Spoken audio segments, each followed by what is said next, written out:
Peatlands cover only about 3% of the Earth's surface, yet it's estimated they store more than twice the carbon of all the world's forests combined. So effectively, this is Scotland's Amazonia, which is why the protection and the preservation of our existing peatlands is so vitally important to our role in achieving net zero.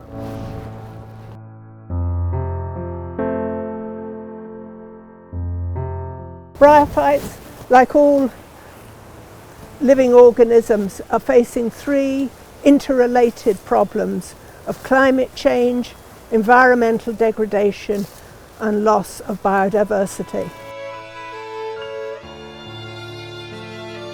This is sphagnum, and this is the reason why we're here. Sphagnum is the reason why the majority of our peatlands form, because these plants have an amazing capacity to absorb water. And don't worry, they'll grow again when I put them back in the ground. They absorb water and they acidify their environment. And by doing that, they prevent the decay of all the organic matter. And that organic matter accumulates as peatland. And peat is the major Scottish carbon store, which is why it's so vitally important for our role in helping to ameliorate climate change. We're in the upper reaches of the Tarras water, and there is not, there's no industrial development, there's no major concerns for pollution upstream of here. So from that point of view, these waters are as unpolluted as we're likely to get.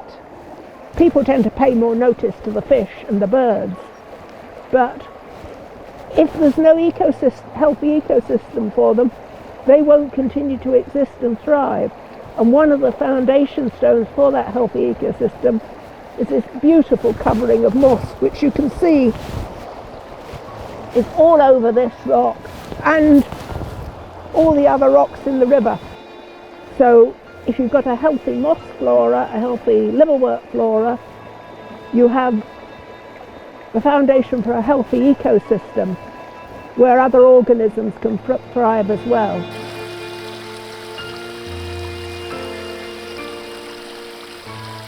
Here I'm sitting on a fallen, rotten log, and we have it completely covered in mosses and providing a substrate for the flowering plants to grow in.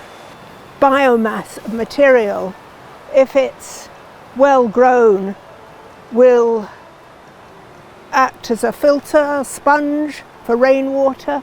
It will slow the flow of water and is part of the reason why woodland is so good, riverside woodland is so good. Okay, then of course we've got the epiphytes clothing the trees. Again, a wonderful microhabitat for other organisms. You can see the lichens here are beginning to colonize the moss. Well, most people don't think too much about mosses, but they're a beautiful, resilient and ancient group of plants, over 400 million years old. If you want to learn more about mosses, look at the British Biological Society website, join your local recording group, and if you want to help in habitat creation and restoration, volunteer at your local nature reserve, your local community-owned site.